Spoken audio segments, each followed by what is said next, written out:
avec l'apôtre Gabriel Veil. Shalom, shalom, mon apôtre. Shalom, shalom, shalom. Amen, Mon cher pasteur David Mapamboli. amen, amen, amen. En tout cas, nous bénissons Dieu pour ce privilège qu'il nous accorde d'être encore avec vous aujourd'hui. Hier, nous avons été énormément bénis. Il y a eu beaucoup de témoignages, beaucoup de feedback constructifs. Et les gens sont présents ce soir encore ou cet après-midi. Tout dépend du pays ou de la région dans laquelle vous nous suivez pour qu'on puisse encore passer un bon moment avec l'apôtre Gabriel Veil. Pour ceux qui ne savent pas, l'apôtre Gabriel Veil est le pasteur principal du sanctuaire Héritier de Promesses, qui a sa base principale qui est en Afrique du Sud et qui est aussi répandue dans les différents coins du monde. Et notamment actuellement, l'apôtre est en séjour au Canada, dans lequel il dirige 2 branches à Ottawa ainsi qu'à Montréal. Voilà, et nous voulons parler avec l'apôtre sur l'homme et ses défis. Apôtre, hier, tu nous as laissé vraiment, comment on dit, je ne sais pas comment je veux le dire en, en français, c'est l'eau à la bouche, mon lingala, c'est la pause, ça, voilà, en lingala, on dit la pause, ça, mais en français, c'est que vraiment, tu nous as mis de l'eau à la bouche, en tout cas, et on voudra encore continuer aujourd'hui là où nous nous sommes arrêtés hier par la grâce de Dieu. Amen. Avant la parole? Oui, je te laisse la parole parce que hier, nous étions arrêtés sur la question que tu étais en train d'aborder sur l'homme et ses défis. Alors, on avait dit, bon, comme c'était quelque chose de profond, on n'allait pas entrer directement. Vaut mieux qu'on le prenne déjà pour aujourd'hui.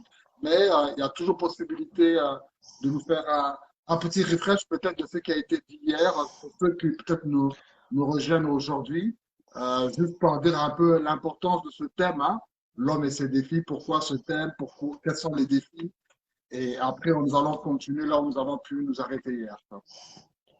Nous parlons de l'homme et ses défis, en particulier les défis auxquels il se trouve confronté en plein 21e siècle. D'abord, encore une fois, je dis merci à vous, David Mapamboli, à Bobette qui travaille dans le noir. Eh bien, j'ai dit également merci à toute l'équipe qui travaille en collaboration avec vous. En tout cas, que Dieu le bénisse. Que Dieu le bénisse. Je ne le connais pas de vue, mais sincèrement, j'ai été béni de savoir que vous avez une bonne équipe et qui travaille avec vous. Que Dieu le bénisse. Que Dieu vous garde ensemble longtemps. Amen. C'est ma prière.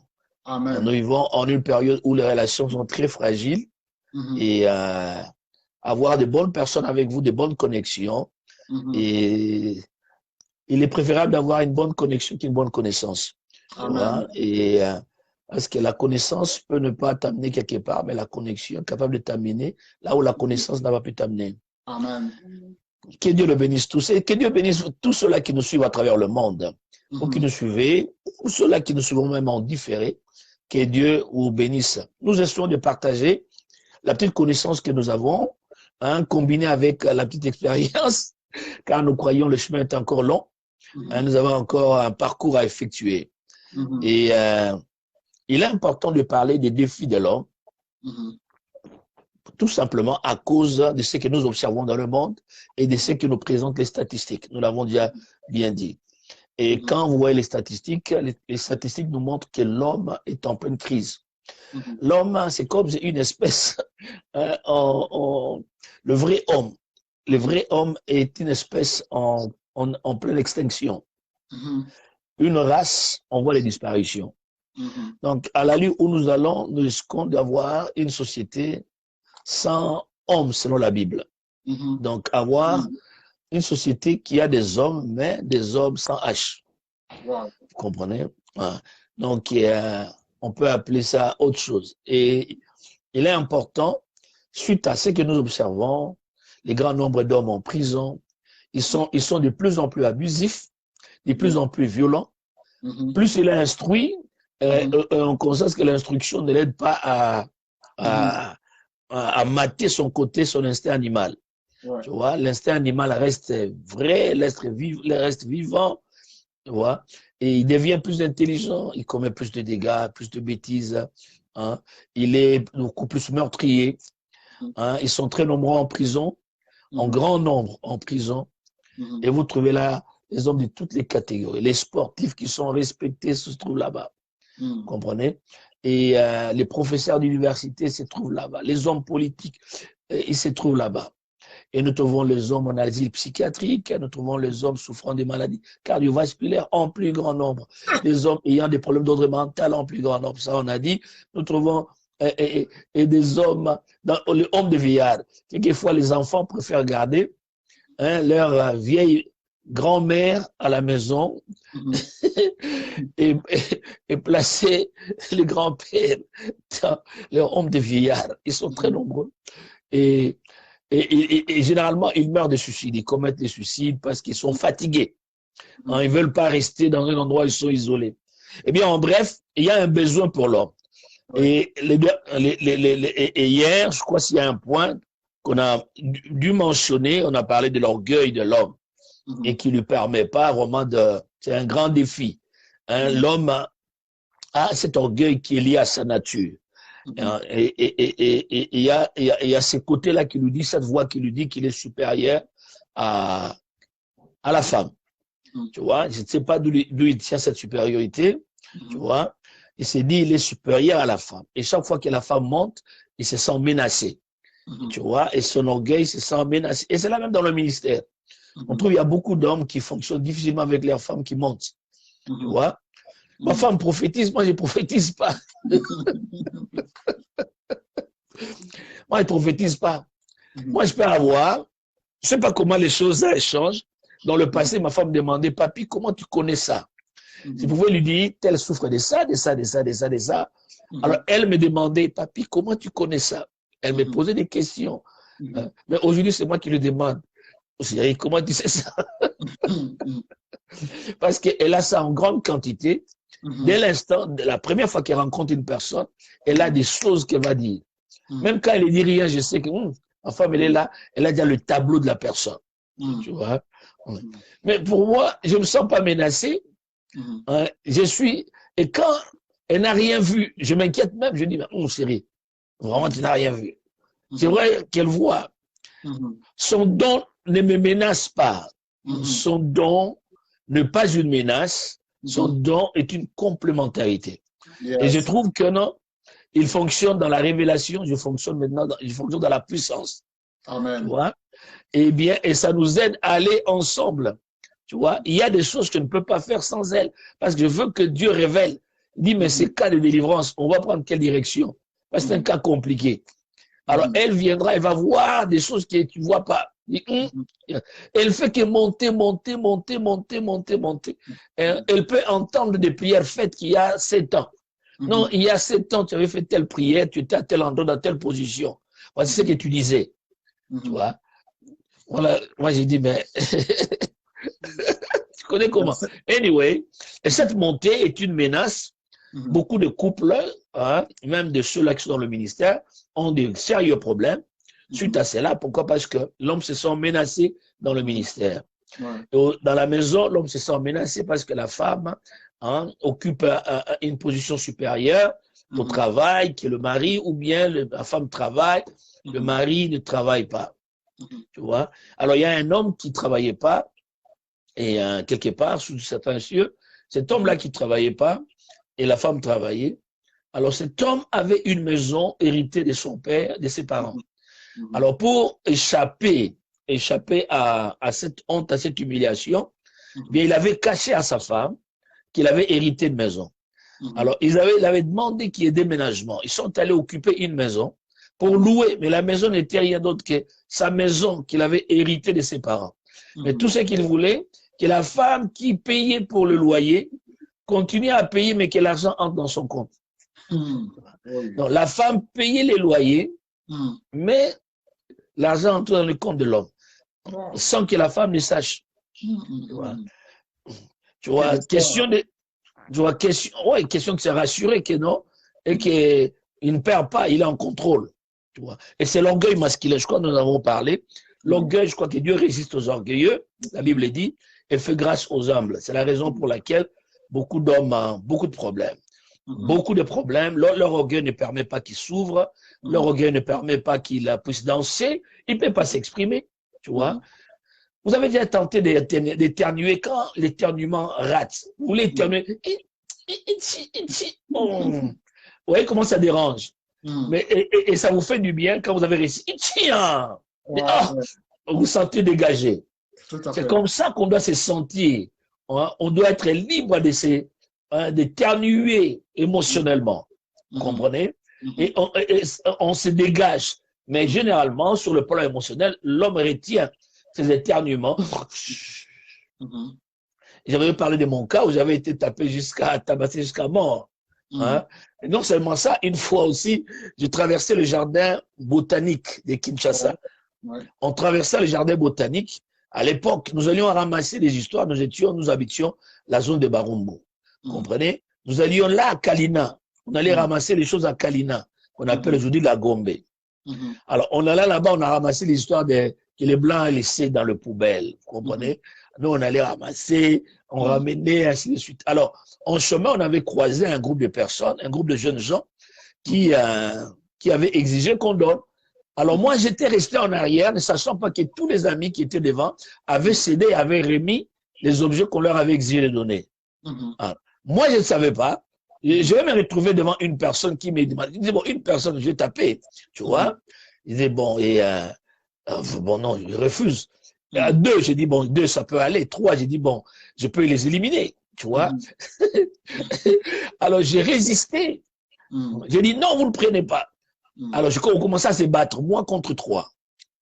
Alors, pendant qu'on se battait, ils ne savaient pas qu'ils étaient à 17 ou 18. Alors, ils sont venus, ils m'ont tabassé à mort.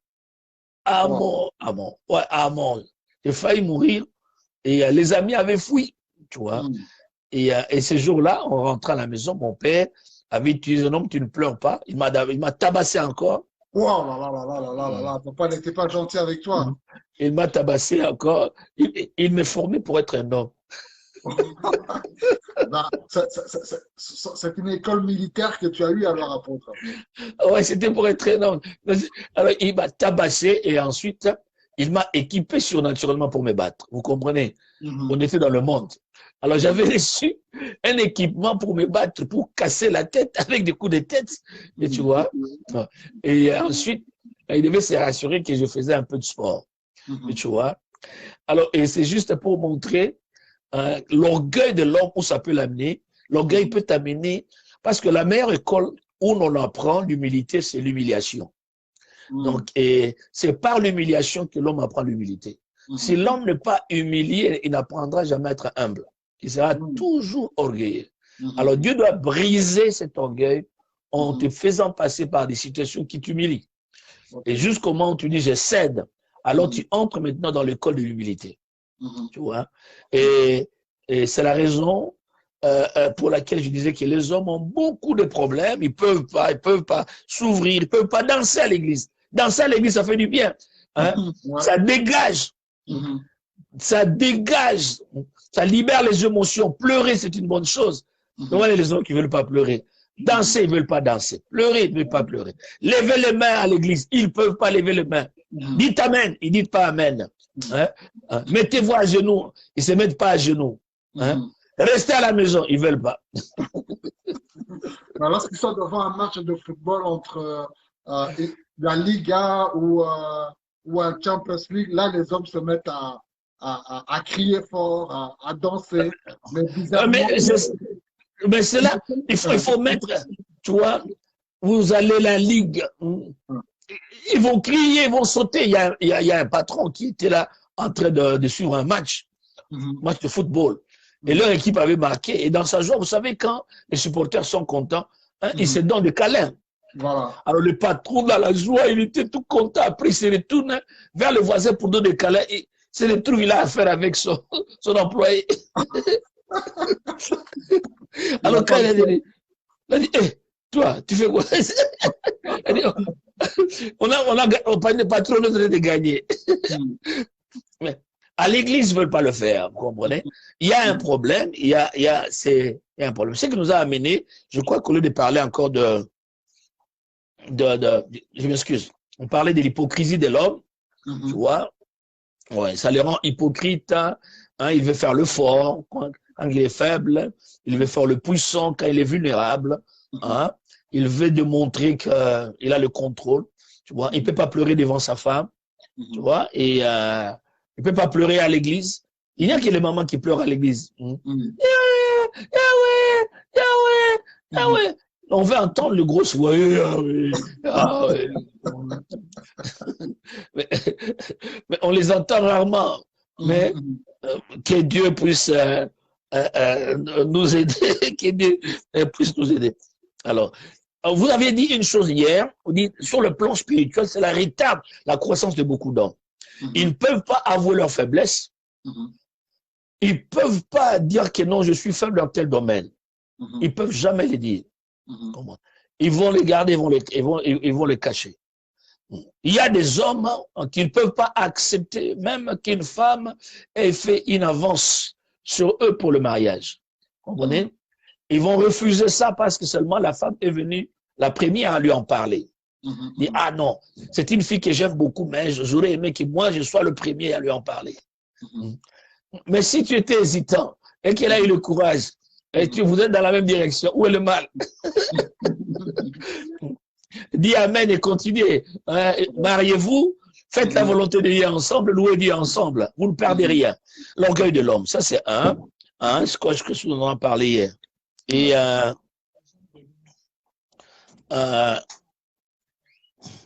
ouais.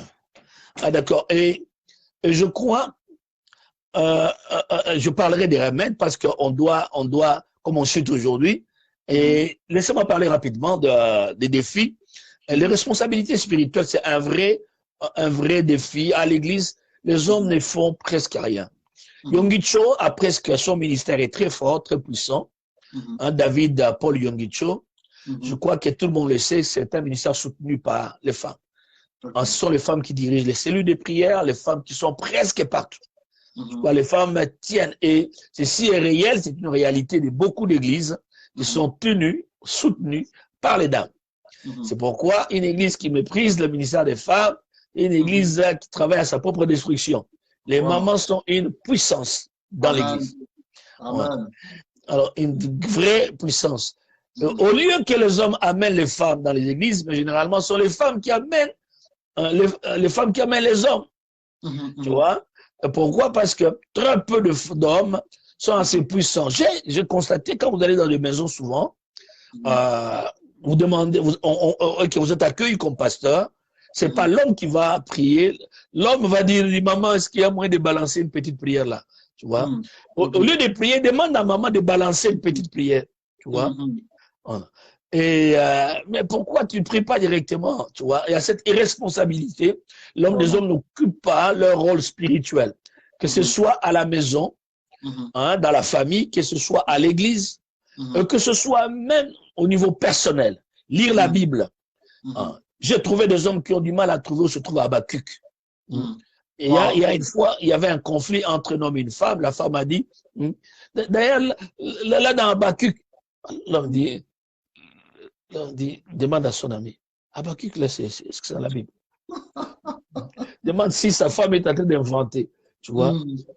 Comme la femme avait écouté ça, la femme a balancé. Même Naoum, l'homme est embrouillé. Naoum.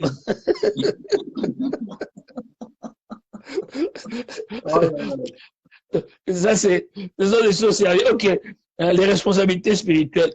Eh bien. Là, apôtre, tu es en train vraiment de nous déballer comme cela à nu devant les femmes.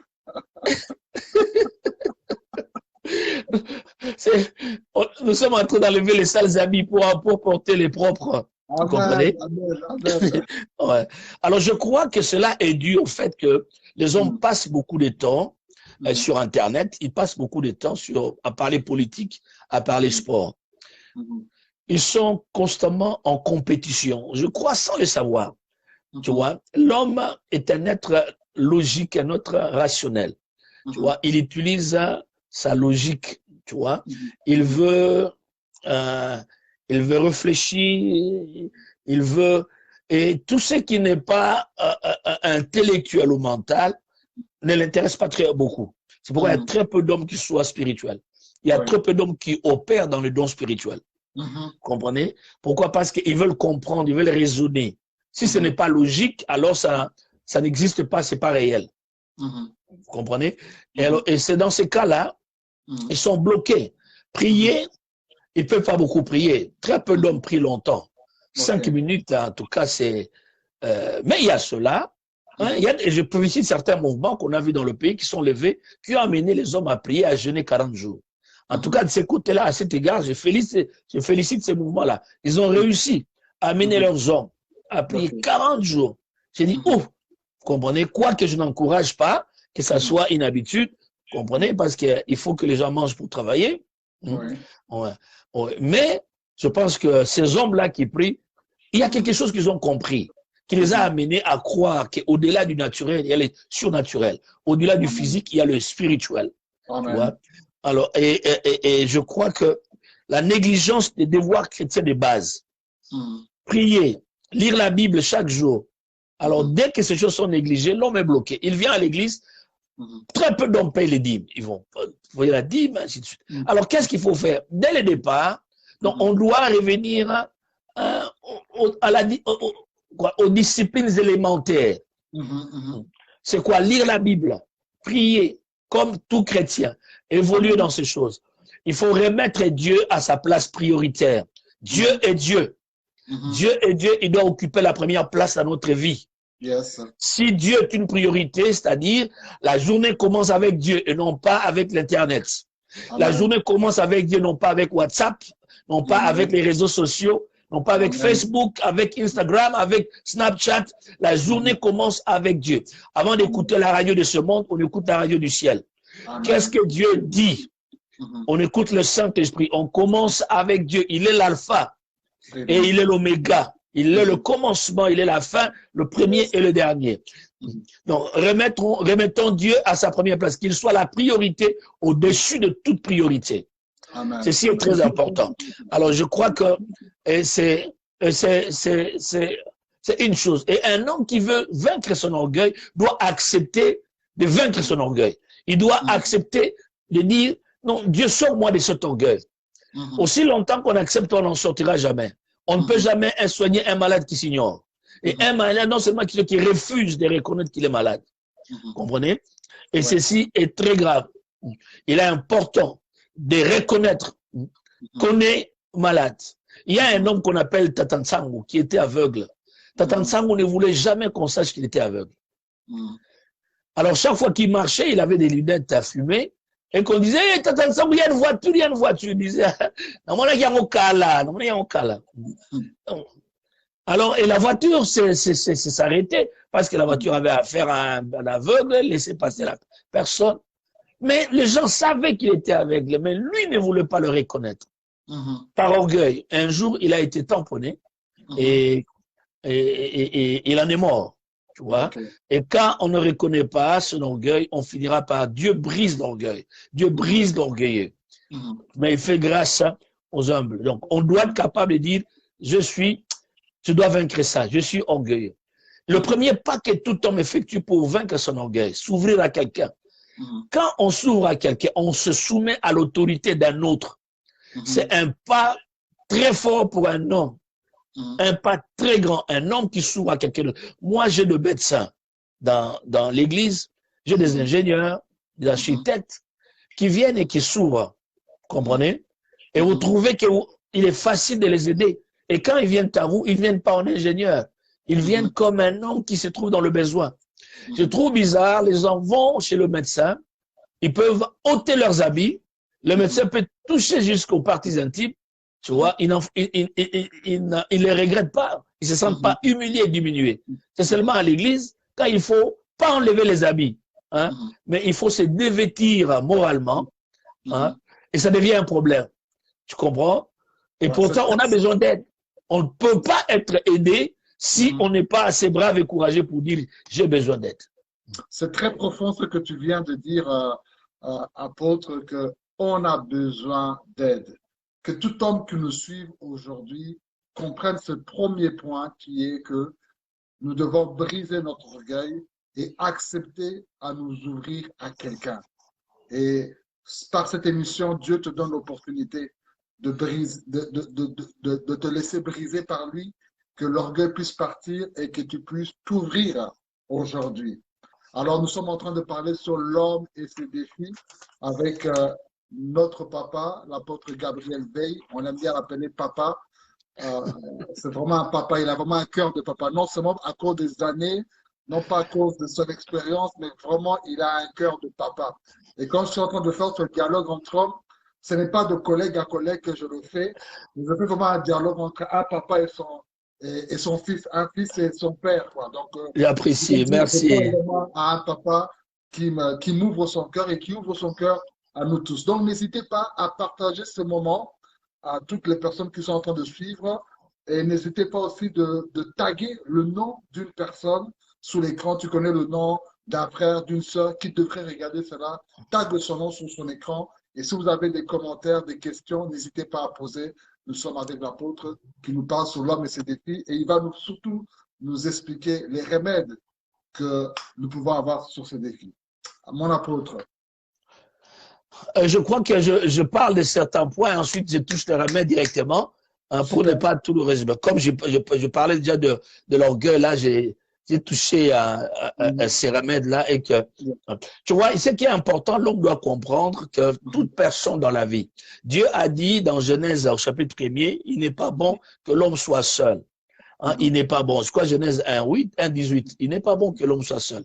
Il n'est pas bon. Quand Dieu a dit il n'est pas bon que l'homme soit seul, il n'est pas dit il n'est pas bon que l'homme soit célibataire. Non. Le verset dit il n'est pas bon que l'homme soit seul. Non pas il n'est pas bon que l'homme soit célibataire. Quelquefois être célibataire est bon pour certaines personnes. Vous comprenez? Mais dommage pas pour moi.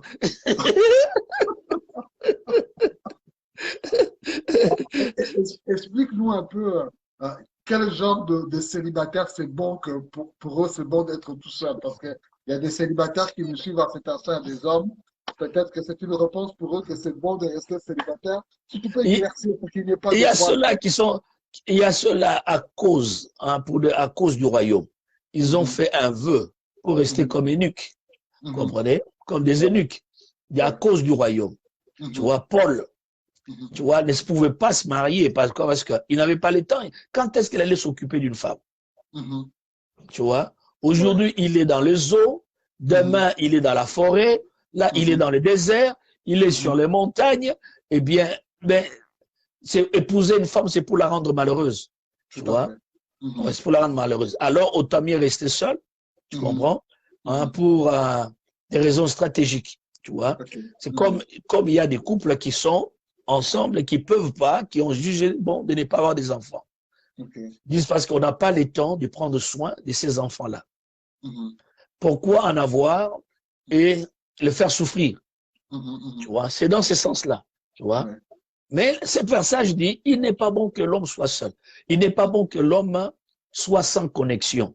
Tu vois, dans la volonté divine. Donc, quand Dieu a confié à l'homme des tâches dans le jardin d'Éden, il a vite pensé lui accorder une connexion importante, une femme. Tu vois, on doit comprendre qu'on ne peut pas évoluer en solo. L'homme n'a pas été créé pour évoluer de manière indépendante, mais évoluer dans l'interdépendance. La dépendance n'est pas bonne, l'indépendance n'est pas bonne, mais l'interdépendance, telle est la volonté de Dieu. Amen.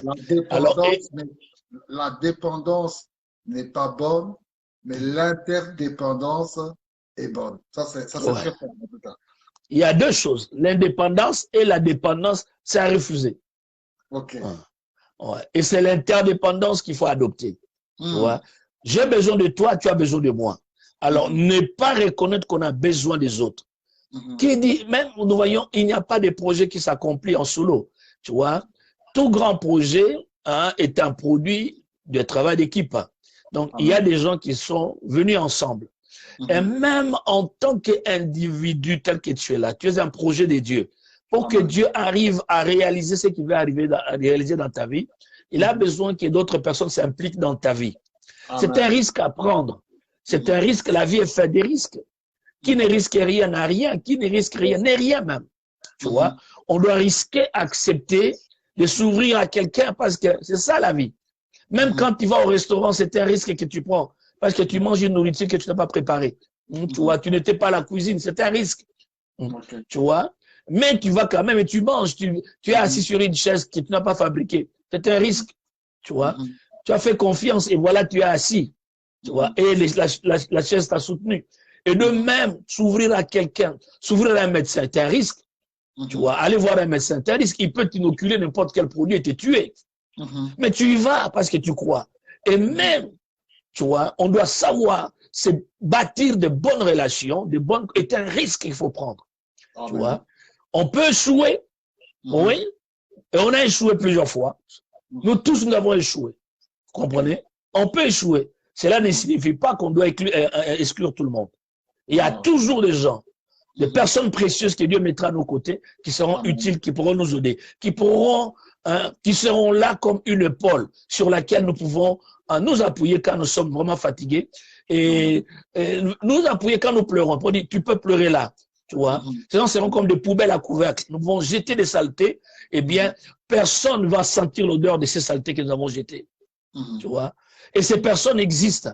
Il est de notre devoir de pouvoir les découvrir. Et dans ces groupes-là, il y a ceux qui sont de notre niveau, il y a ceux qui sont des niveaux inférieurs, ceux du niveau supérieur. Ces gens-là existent. Tu vois? Vous comprenez? Alors, ces gens-là existent. Donc, ceci est très important. Alors, j'irai rapidement à un autre point. Je disais les responsabilités. J'ai quitté les responsabilités spirituelles. Il est temps que les hommes s'élèvent. Je vais parler d'un autre point. Les points où les hommes se trouvent également menacés. Ici, ce sont les blessures émotionnelles du passé, qu'on appelle blessures intérieures. Ça, c'est quelque chose de sérieux, tu vois. Il y a beaucoup d'hommes, ou la plupart d'entre nous, chacun de nous est au présent. Son présent est le produit de son passé. Tu vois. C'est ce que tu es aujourd'hui, tu l'es à cause de ton passé. Et ce que tu seras demain à cause de ton présent. Et surtout, nous sommes le produit de notre enfance. C'est pendant l'enfance, jusqu'à un certain âge, que l'homme est façonné. Et ses valeurs sont vraiment imprégnées dans sa vie. Tu vois. Et un enfant qui a été abusé à la maison, chez ses parents, plus tard, il sera abusif. La plupart des prisonniers aux États-Unis, on a constaté, sont des enfants des prisonniers. Wow. La plupart des gens des criminels sont les filles ou fils des criminels. Dans ce que je comprends bien, nous sommes d'une manière, nous reproduisons l'image de l'environnement où on a grandi. C'est ça. Ça te marque, comme à l'aide d'un burin. Ça te marque, tu vois. Et c'est là où, si nous voulons aider l'homme, tu vois, il faut voir quelquefois comment il a évolué dans son passé. Tu vois. Un garçon qu'on insultait, qu'on rejetait, tu vois. Il a deux possibilités, ce garçon. S'il est de caractère faible, il va se recroqueviller, tu vois, méditer le mal, sentant incapable, mais il va fuir les autres. Mais s'il est de caractère fort, ben il va être violent. Tu vois, dans la vie, il va chercher à prouver, il va chercher à détruire, pour prouver qu'il n'est pas faible comme on l'insultait quand il était enfant. Il va se venger. Comme je disais une fois, que quand ta blessure, tu ne l'as pas soignée, tu ne l'as pas guérie, eh bien, tu vas déverser son saignement sur les innocents. Tu vois? Ceux qui ne t'ont pas blessé vont en souffrir.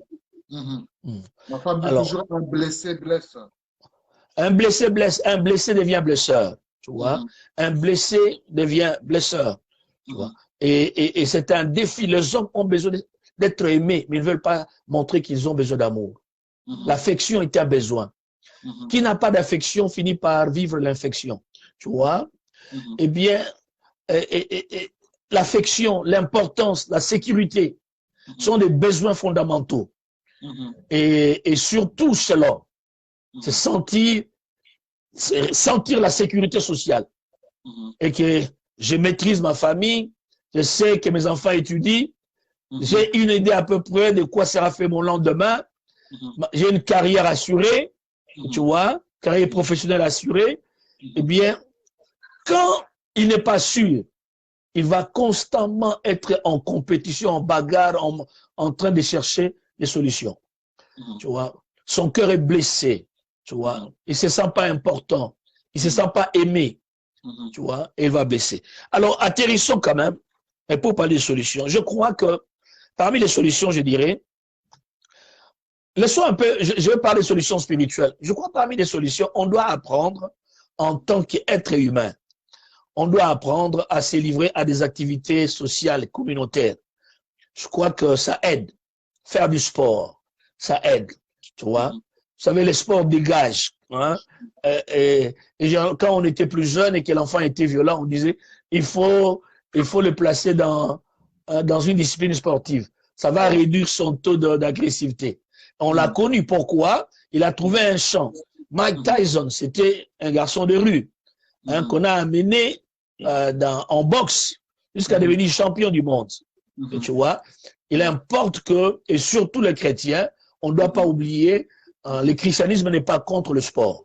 Donc, c'est bien de faire du sport, c'est bien d'avoir des matchs, les matchs de basketball de week-end, je sais pas, de volleyball, de soccer, les matchs du quartier. On ne va pas jouer là pour vraiment gagner, mais on va jouer pour, tu vois, communier, se dégager, se détendre. Cette détente est très importante. Donc, on rentre à la maison, on est détendu, on s'est défoulé. Je crois que c'est important. Donc, d'autres activités, si dans une communauté, la communauté est bien organisée, on fait des visites aux pauvres, aux malades, tu vois, ça donne un sens de valeur, un sens d'importance. On a été utile à quelqu'un. Ah, on a aidé quelqu'un, tu vois, et ça fait beaucoup de bien. L'homme ne trouve pas sa valeur en poursuivant la valeur, tu vois. Tu la découvres quand tu deviens utile auprès des autres, tu vois. Quand tu montres aux autres qu'ils ont de la valeur. Donc, c'est très important. Je crois le repos, il y a des moments où les hommes doivent apprendre à se reposer, tu vois. Ils refusent de se reposer, ils doivent travailler tout le temps. Travailler. La nuit, ils travaillent. Ils multiplient, ils cumulent les travaux. Oh, j'ai 2 jobs, j'ai 3 jobs. Mais tu le fais à ton propre malheur. Hein? Non seulement à ton malheur, tu le fais tu détruis ton épouse et tu détruis tes enfants. Les enfants n'ont pas le temps de te parler. Viendra un temps quand tu diras aux enfants, j'aimerais vous parler. On dira, non, quand nous avions le temps, tu n'avais pas le temps. Et maintenant, nous non plus n'avons pas de temps. Ça, c'est un point qu'il faut vraiment, papa, insister, parce que vraiment, les gens, nous les hommes, on est vraiment pris par le travail, 1 job, 2 jobs, 3 jobs, et surtout lorsque l'âge avance, quand on a 30 ans, 40 ans, bon, on n'y pense pas trop, mais lorsqu'on approche de 50 ans et on voit que bon, on va nulle part dans la vie, il y a beaucoup qui maintenant se lancent dans des carrières, dans des voyages, en laissant femmes et enfants pour aller peut-être au Congo ou dans un autre pays, chercher vraiment à pouvoir évoluer maintenant au risque de faire périr maintenant leur foyer, leur épouse, leur enfant et de tout perdre, quoi. Et ça, c'est vraiment un point vraiment qu'il faudrait insister, papa, pour nous tirer les oreilles, nous les hommes, de ce côté-là, quoi. C'est un désespoir. Je crois que nous sommes tellement matérialistes que nous pensons que le meilleur héritage à laisser aux enfants doit être physique. Tu vois? Et nous oublions que l'héritage physique peut être volé, peut être détruit. Il y a un héritage qu'on détruit difficilement, le moral et le spirituel. Tu vois? Et c'est au détriment du moral et du spirituel quand nous nous évertuons à chercher le matériel. Quelle est cette femme qui va dire j'aime mon mari parce qu'il m'étonne, en tout cas tout là, oh, j'ai une belle voiture, mais seulement il ne me parle pas. Je ne pense pas que cette femme pourra, tu vois, seulement dans la rue quand vous la voyez, elle roule dans une grosse cylindrée, on dit oh là là, mais c'est elle-même elle est misérable, elle n'est pas heureuse parce que le bonheur n'est pas dans les choses matérielles. Tu vois, aucun bien physique ne peut réjouir le cœur. Tu vois? Non, jamais. Parce qu'il n'y a pas d'or qui entre dans le cœur. Tu vois, il n'y a pas des bijoux qui entrent dans le cœur, il n'y a pas de voiture qui entre dans le cœur. Mhm. Mais il y a des choses qui entrent dans le cœur qui influencent la vie. Tu vois, et les hommes se livrent à toutes ces choses, pas dire non, on doit faire quelque chose, on doit laisser quelque chose, on doit laisser quelque chose. Il n'y a pas de mal, tu vois. Il n'y a pas de mal. C'est un bon souci. Mais il y a plus que ça. Tu vois. À quoi bon leur laisser des maisons? Mais si finalement ils doivent devenir des drogués, s'ils doivent ne pas être retrouvés utiles dans la société, tu comprends? Ils perdront tous ces biens. Donc je crois que tout le monde ne laissera pas 4 maisons à ses enfants. Tout le monde ne laissera pas non plus de voitures ou des concessions. Tu vois? Si tu arrives un jour dans la vie à ne pas être capable de laisser quelque chose de consistant, mais rassure-toi au moins que tu as laissé des valeurs spirituelles, tu vois, qui ont été imprégnées dans la vie. Que ta femme puisse dire, oh, j'ai eu un mari aimant, cet homme m'a donné l'amour, je me suis senti comblé. Que les enfants disent, oh non, nous avons eu des parents, nous avons eu un papa, non, non, un papa modèle, exemplaire, tu vois. Et que là où tu travailles, au milieu du travail, qu'on dise, on avait un chef, en tout cas, un chef qui vous donnait la joie de venir au travail. Vous comprenez? Alors, je crois que c'est tout dépend de comment on voit la vie, tu vois. Et le cinéma nous influence, la musique nous influence. Et nous sommes influencés par toutes ces choses. Nous sommes influencés par Hollywood, nous sommes influencés par Nollywood. Tout ce que nous suivons, nous sommes influencés par les livres que nous lisons. Vous comprenez? Nous sommes influencés par l'Internet. Eh bien, on montre tel a réussi, mais ils ne nous parlent pas de leur misère. Tu comprends? C'est ce qui explique même certaines personnes. Tu vois, il était chrétien, il était consacré. Mais tu arrives à l'âge de 45 ans, tu apprends qu'il est maintenant, il appartient à une loge. Voilà. Tu vois? C'est le désespoir. Il dit non, non, non, non, j'atteins bientôt le désespoir. On lui dit, mais écoute, entre dans la fraternité, eh bien, tu deviens membre de la fraternité, on va te faciliter la tâche pour réussir. Ah bon, allez, ils embrassent. Hein, ils ont le matériel, tu vois, mais ils n'ont pas, on peut avoir les choses de ce monde, les possessions matérielles, mais ne pas avoir le bonheur, tu vois. Pas avoir le bonheur. Le bonheur n'a qu'une seule source, une seule source, Jésus-Christ de Nazareth. Tu vois? Jésus-Christ. Loin de Jésus-Christ, non, il n'y a pas de bonheur. Tu vois? On peut avoir un semblant de bonheur, mais pas de bonheur. Alors je disais, les activités, le repos, hein, la détente, on doit apprendre à se détendre. Dieu a créé 7 jours dans la semaine, mais il a dit le 7e c'est le repos. On doit se reposer. On doit avoir un système qui nous permet de nous reposer une fois. Nous avons une journée pleinement mise de côté. Mais il y a beaucoup de gens, cette journée n'existe pas. Tu vois? Mais c'est un péché. Quelqu'un me dira, tu es devenu adventiste du 7e jour. Oh non. Non, pas du tout. Pas du tout. Je crois que toutes les autres prescriptions sont tombées. Quand Jésus-Christ est mort à la croix, mais je ne vois pas dans la Bible où les 10 commandements sont tombés. Tu vois? Il n'y a point de société qui puisse négliger les 10 commandements. Tu vois? Même tout en étant chrétien, commettre l'adultère est un péché. Voler est un péché. Vrai ou faux? L'idolâtrie est un péché. Même Paul en parle, fuir l'idolâtrie. Tu vois? Et bien, nous devons dire aux gens, ne pas se reposer, ne pas mettre un jour à part pour Dieu est un péché également. Tu vois? Alors, je voulais dire, planifier les vacances, c'est important. On doit apprendre à planifier les vacances. Il y a des gens qui n'ont pas de vacances. On ne prend pas des vacances pour se comparer à d'autres. Tout le monde fait des vacances. Nous aussi, on va aller. Tout le monde voyage. Eh bien, pour être comme tout le monde, tu vois, ce conformisme-là, tu vois. Non, non. Pourquoi tu ne peux pas prendre tes voyages? Par exemple, pour ceux-là qui connaissent l'Afrique du Sud. L'Afrique du Sud est un beau pays. Un très beau pays où vous avez beaucoup de coins. Vous n'avez pas besoin de voyager, vous n'avez pas besoin de sortir de l'Afrique du Sud pour prendre de belles vacances, de bonnes vacances. Il y a des très, très beaux endroits. Très beaux endroits. Il y a des endroits, quand vous y êtes, c'est comme si vous êtes à Miami. Il y a des endroits, quand vous y êtes, c'est comme si vous êtes à Kassangulu. Vous comprenez? Mais le choix est vôtre.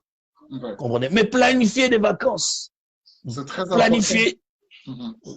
Ça, c'est un point très important parce que souvent, nous vivons avec beaucoup de stress. Et ces stress peuvent être libérés lorsqu'on prend des vacances. Rien que le fait de se déplacer, comme tu l'as dit, apôtre, c'est pas nécessairement acheter un billet et quitter un pays pour aller dans un autre pays, mais même juste à côté, changer juste de ville, changer juste, Voilà, au lieu de dormir aujourd'hui chez vous à la maison, tu dors dans un hôtel quelque part. Au lieu de voilà, manger à la maison, seulement le même plat, tu vas seulement pique-niquer dans un parc, tu manges le même plat que tu manges à la maison, mais dehors, par terre, voilà. sur la pelouse, ça change, ça nous détresse. Et quand on redevient tout neuf. Et moi, On est tout neuf, on est renouvelé. ouais, tout neuf, tout renouvelé, avec de nouvelles perspectives dans la vie, des nouvelles objectifs, de nouvelles visions pour aller de l'avant. Et ça, c'est vraiment un point très important que tu viens de me dire, papa. Très, très important. Et même, il y a beaucoup de gens où ils ont perdu, tu vois, ils ont perdu cet appétit sexuel au niveau du foyer. Ça se renouvelle pendant les vacances. Vous Wow. comprenez? On prend des vacances, tu vois, l'entente se renouvelle pendant les vacances. Vous mettez des vacances qu'on prend seul comme parent, seulement à deux. Il y a des vacances qu'on prend avec les enfants, tout dépend de l'âge des enfants. Ou également, hein, quand vous n'êtes pas avec les enfants, ils sont où et entre les mains de qui? Vous comprenez? Donc, faut planifier des bonnes vacances. Hein, et les vacances sont... Non, non, c'est pas par hasard. On doit les planifier. Okay. Nous, on ne le faisait pas. On a appris les vacances en Afrique du Sud. Tu vois? Ah, Ouais. Alors, on était dans une église, il y avait 3 pasteurs, 2 blancs et moi. Et alors, eux allaient en vacances, pas nous. Ils ont dit, mais pasteur Gabriel, toi, tu ne vas pas en vacances, pourquoi? J'ai dit, mais non, je suis à la maison. Ils nous ont forcés, ils ont planifié des vacances pour nous et nous ont obligés à sortir de la ville. Alors, on y avait pris goût, et bien, c'était parti. Eh bien, c'est retiré, par exemple, chaque semaine, avoir un temps à part, aller au resto, tu vois. Moi, je n'aime pas manger au resto. Moi, j'aime manger à la maison. Comprenez? J'aime la nourriture préparée à la maison. Mais, j'y vais, bon, ma femme aime un peu les restos. vas-y, papa. Elle aime les restos. Alors, j'y vais parce que ça nous détend. En fait, même si je n'aime pas, mais cette atmosphère, hein, vous êtes là, hein, il y a des gens qui sortent, vous mangez, même si, bon, c'est pas le steak comme je mange à la maison, mais hein, cette atmosphère, vous rentrez à la maison détendu, une fois la semaine. Eh bien, et c'est bâtir des relations viables, c'est important. S'engager à des activités de l'Église, ça vous permet d'être actif. Quand vous êtes actif, eh bien, non seulement dans la communauté, même au niveau de l'Église, et vous avez un sens de valeur, un sens d'importance, eh bien, un point important, Romains chapitre 12, versets 1 et 2. Ne vous conformez pas au siècle présent, mais soyez transformés par les renouvellements de votre intelligence. Travaillez à changer sa manière de penser. Tu vois? Quand vous êtes en Afrique, eh bien, vivez comme en Afrique. Vous comprenez? Quand vous sortez de l'Afrique, eh bien, apprenez à vivre hein, selon le milieu où vous êtes. Donc, essayez de vous intégrer. Hein. Je sais que ce n'est pas facile à un certain âge, mais c'est un effort qu'on doit déployer. Vous comprenez? Paul disait, parmi les Grecs, je me suis fait grec. Parmi les Romains, je me suis fait romain. Parmi les Juifs, je me suis fait juif. Il importe, tu vois, quand vous êtes en Occident, beaucoup de gens ont des problèmes. Pourquoi? Parce qu'ils veulent se comporter entièrement comme en Afrique. Et cela crée des problèmes. Vous comprenez? Après, ils disent que non, la vie est désagréable. Tu vois? Le problème est que tu n'as pas voulu changer. Et surtout spirituellement. Beaucoup de gens ne réussissent pas. Pourquoi? Ils ne veulent pas changer. Ils sont chrétiens, mais ils continuent à penser comme des païens. Tu vois? Alors, et ce renouvellement de l'intelligence, ou cette manière de penser, change en lisant la Bible, en s'exposant à la parole de Dieu. Tu vois? Et ça t'aide à changer ta manière de penser. On grandit ainsi. Vous comprenez? Chasser un démon, c'est facile. Au nom de Dieu sort. Mais chasser une pensée, c'est pas facile. C'est un travail. Un travail de longue haleine. Tu vois? Quelqu'un qui pense que la femme est un être inférieur. Ouh là là, c'est un problème. Tu vois? Quelqu'un qui pense que non, basi batonga ramboraté. Tu vois? Et cette pensée-là, les femmes ne construisent jamais. Donc, c'est difficile à changer. Tu vois? Donc, il faut il faut lui enseigner la parole de Dieu. Il doit comprendre que dans la Bible, il y a des femmes qui ont bâti, il y a la femme vertueuse, tu vois. Et dans la Bible, nous trouvons, il y a des femmes de distinction. Et même aujourd'hui, nous avons des femmes qui font un bon travail. Et je dirais, deux derniers points. S'ouvrir, comme j'avais déjà dit, c'est créer de bonnes connexions. Je crois que, et apprendre à s'ouvrir aux personnes devant qui on ne fait pas l'effort. Tu vois, on ne fait pas d'effort. Et ensuite, je dirais que replacer Dieu à sa première place. Quand je dis ça, donc j'invite les hommes à une vie de prière, j'invite les hommes à une vie de méditation de la parole de Dieu. C'est choisir des amis qui les aident à grandir dans la foi. Amen, amen, amen, amen.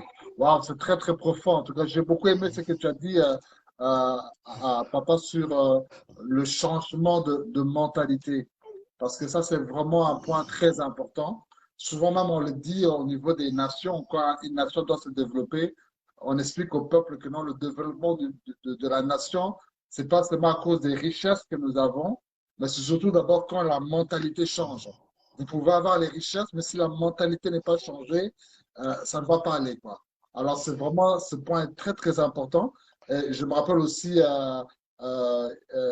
mes parents et mon père me racontaient souvent l'histoire d'un de ses jeunes frères qu'il avait pris du village, qu'il a amené jusqu'en Europe. Et quand son frère est arrivé en Europe, il se comportait toujours comme il était dans le village. Il avait toujours, malgré qu'il était au milieu des Blancs, dans un bon cadre, mais comme sa mentalité n'avait pas changé, c'était toujours le village qui était lui en lui. Et donc, on a vraiment besoin de ce changement. Et je crois qu'au travers ce thème, l'homme et ses défis, il y a vraiment, le Seigneur est en train vraiment de changer de mentalité. Certaines personnes comprennent qu'il faut se détendre, il faut prendre des vacances, il faut s'humilier, il faut s'ouvrir, il faut être un homme spirituel, il faut être humble. Vraiment, c'est hyper, hyper riche ce que vous êtes en train de dire, papa, sur le changement de la mentalité. Ouais, tu vois, l'homme n'est pas plus grand que ses pensées. Tu vois, la Bible dit l'homme et telles sont les pensées dans son cœur. C'est ce que la Bible nous dit dans le livre des Proverbes, je crois que si ma mémoire est bonne, tu vois. Donc, tu n'es pas meilleur que ta manière de penser. Tu n'es pas plus grand que ta manière de penser. Tu n'es pas plus spirituel que ta manière de penser. Tu vois, tu es exactement comme tu penses. Tu vois. Et tu ne peux jamais aller au-delà de tes pensées. Là où tes pensées se limitent, c'est là où ta vie se limitera. Donc, tu vois. Et donc, tu peux jamais être plus fort que tes pensées. C'est la raison pour laquelle, tu vois, aujourd'hui, les médias existent. Les médias sont là pour façonner notre manière de penser. Et vous bombardent les mêmes informations du matin au soir. Ils les répètent. Ils veulent vous amener à croire. Jusqu'à ce qui était faux, vous l'absorbez, vous l'acceptez comme étant vrai. Eh bien, ça devient également votre style de vie. Vous comprenez? Et on te dit que non, le bonheur dans la vie, tu vois, dans la vie, le bonheur, on te dit le bonheur signifie, c'est avoir 3 voitures. C'est ça la réussite. Eh bien, on s'évertue à avoir 3 voitures. Mais au fond de son cœur, on n'est pas heureux. Tu vois, on est malheureux. Pourquoi? Parce qu'on a atteint ta manière de penser. C'est lui qui contrôle les pensées, contrôle le monde. Tu vois, nos enfants passent beaucoup plus de temps à l'école, moins de temps avec nous à la maison. Ces enfants ne vont pas subir l'influence des parents, subiront l'influence des enseignements qui leur sont donnés à l'école. Vous comprenez? Une maman, je suivais un témoignage qui disait, en bref, disait, quand Hitler est devenu, il est devenu Premier ministre en Allemagne, il a dit, tout au départ, il dit, c'est nous qui l'avons voté, c'est nous qui l'avons élu. Étant devenu Premier ministre, il a commencé à changer les choses progressivement. Qu'est-ce qu'il a fait? Il a dit, non, il faut libérer les femmes doivent travailler. Quand on a libéré les femmes, c'était plus que les hommes qui travaillaient, les femmes travaillaient, alors les enfants étaient livrés à eux-mêmes. Il dit non, on crée un système pour pouvoir s'occuper des enfants. C'est les gouvernements qui s'occupaient des enfants. En s'occupant des enfants, alors maintenant, c'était la pensée du gouvernement, la pensée de Hitler, la pensée nazie, qui était communiquée aux enfants. Quand les enfants rentraient à la maison, les enfants n'avaient pas le temps. Les parents rentraient fatigués, les enfants rentraient fatigués, il n'y a pas de communication. Quand ils sont frais, ils ne sont pas ensemble. Quand ils sont fatigués, ils sont ensemble. Vous comprenez? Ce n'est pas parce que vous dormez ensemble que vous pensez de la même façon. Vous ne communiquez pas vos pensées pendant le rêve. Tu vois? Alors c'est là, et quand, avec les années, ils sont retrouvés ayant des enfants qui pensent différemment d'eux. Vous comprenez? Et qui pensent différemment d'eux. Pourquoi? Parce que les projets avaient été mis en marche, travailler la manière de penser des enfants. C'est comme aujourd'hui, quand nous pensons à notre nous allons manger, nous allons boire, nous devons penser, nos enfants, qui passent du temps avec eux, qui les influence. Tu comprends? Et celui qui parle souvent à nos enfants, c'est celui-là qui est le vrai parent de nos enfants. Alors c'est là où nous sommes étonnés. Il dit, mais je les amène tous les dimanches à l'église. Hein? En tout cas, je ne comprends pas. Avant de dormir, on lit la Bible. Mais il dit, avant de dormir, vous avez combien de minutes? Vous avez une demi-heure. Les dimanches, vous avez 2 heures. Donc dans la semaine, vous aviez combien d'heures? Comparez ça au nombre d'heures que les enfants passent ailleurs, en dehors de la maison. Et qui a plus d'influence sur les enfants? C'est lui qui atteint leurs pensées. Et c'est là où nous devons comprendre, si les hommes veulent changer, donc ils doivent passer du temps avec Dieu, la parole, le verbe, tu vois, c'est la pensée verbalisée, comprenez? C'est la pensée de Dieu, exprimée verbalement, tu comprends? On lit la Bible. Quand nous consommons la parole de Dieu, nous consommons la pensée de Dieu. Nous alignons notre manière de penser à celle de Dieu. Amen, amen, amen.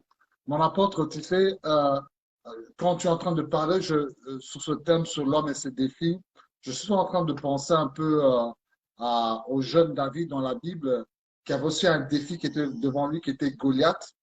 Le défi était pour toute la nation, hein, et surtout pour les hommes d'Israël. Donc, ni le roi Saoul n'a pu relever ce défi, ni les frères de David n'ont pu relever ce défi, ni les colonels, les généraux, les commandos, l'armée d'Israël. Personne n'a relevé le défi devant Goliath. Mais il y a eu David qui est parti au prix de sa vie, il a relevé le défi et il a tué Goliath.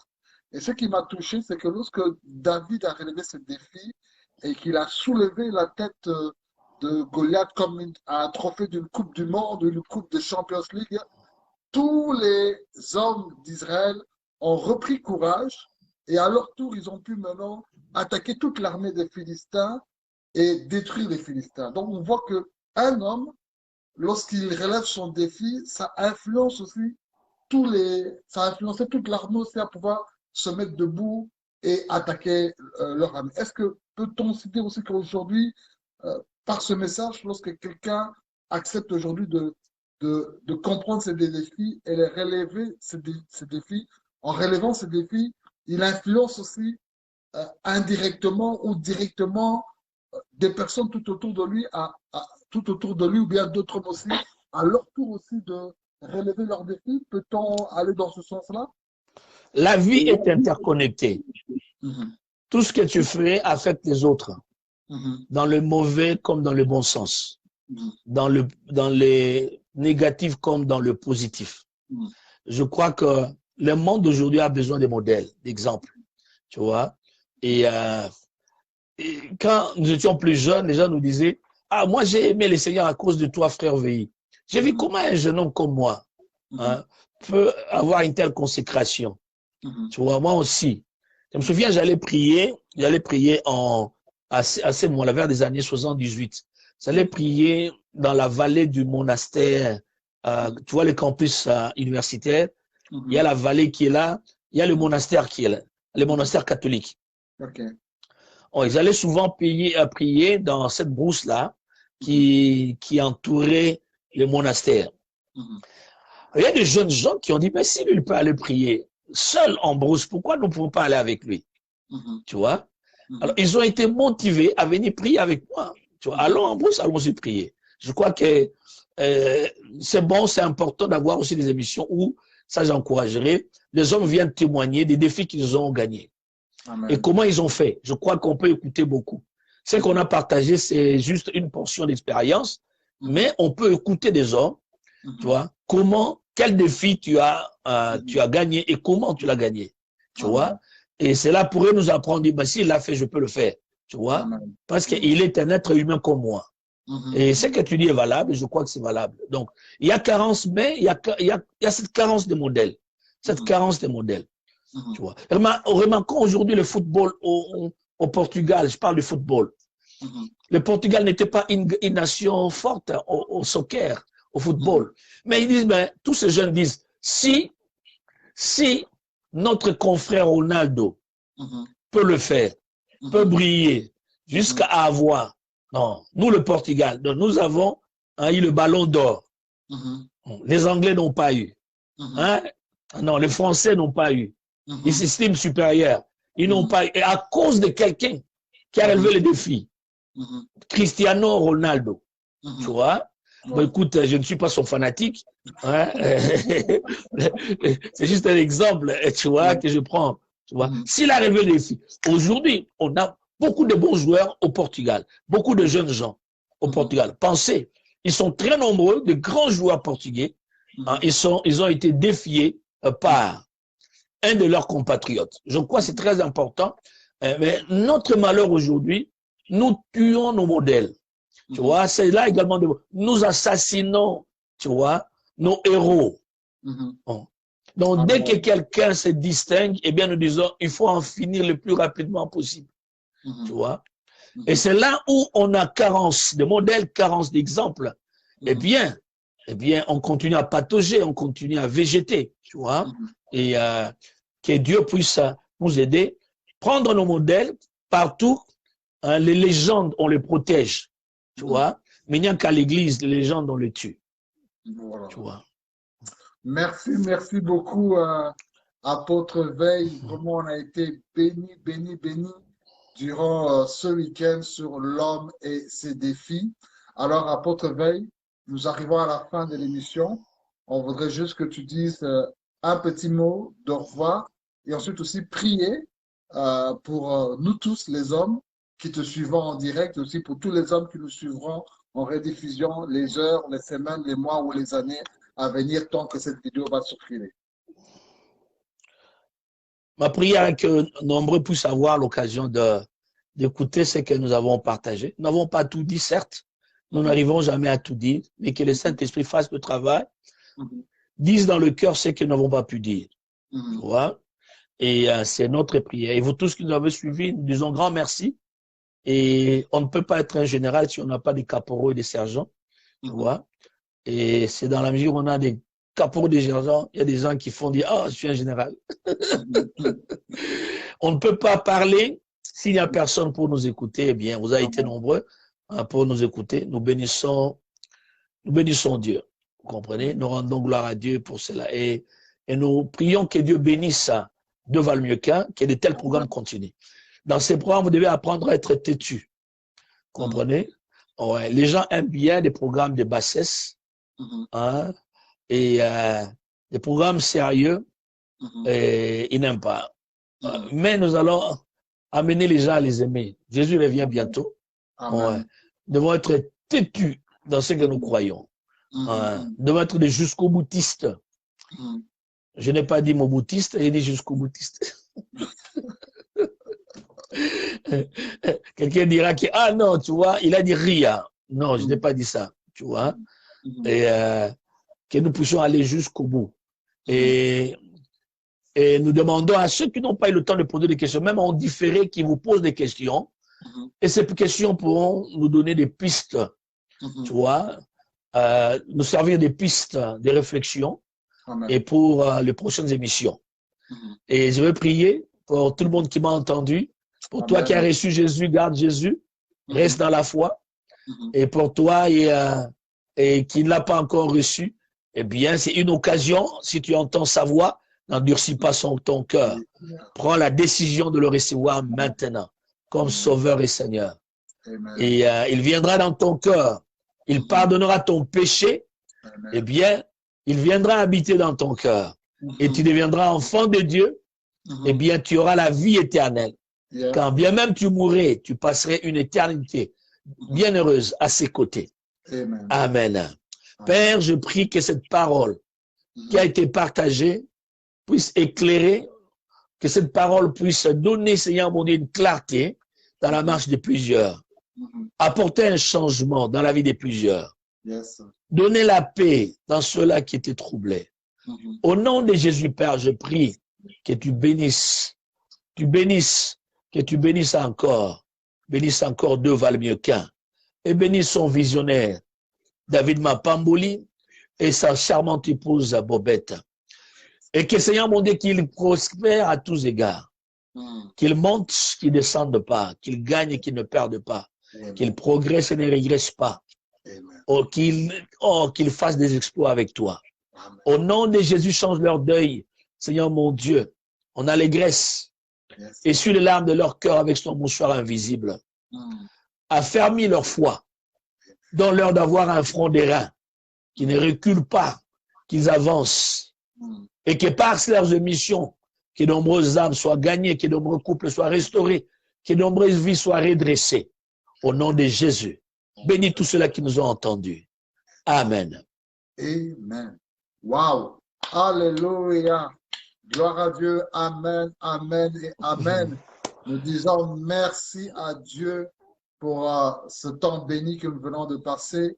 Et je voudrais encore exprimer au nom de mon épouse, au nom de Devameka, tous mes remerciements à notre papa, l'apôtre Gabriel Veil. Merci beaucoup, papa, pour le temps que tu nous as accordé. Je sais que c'était pas facile de t'avoir, mais Dieu a fait grâce. Il est le maître de temps et de circonstances. Il a disposé ton cœur pour être avec nous. On a senti vraiment l'amour, le cœur qui était là, l'investissement, l'inspiration. Nous avons été impactés, nous les hommes. Et nous te disons vraiment merci. Et nous voulons aussi penser à notre maman, la prophétesse Lydia, qui fait un travail formidable derrière toi.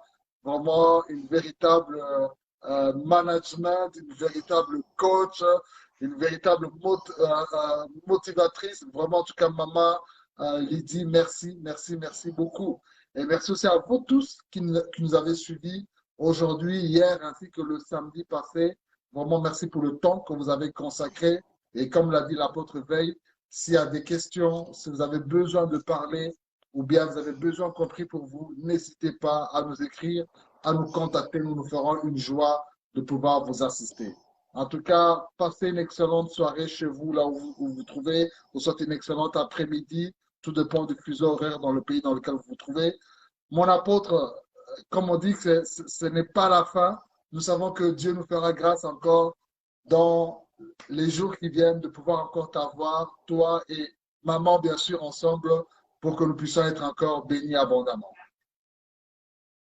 En tout Avec cas, plaisir. amen. Avec plaisir.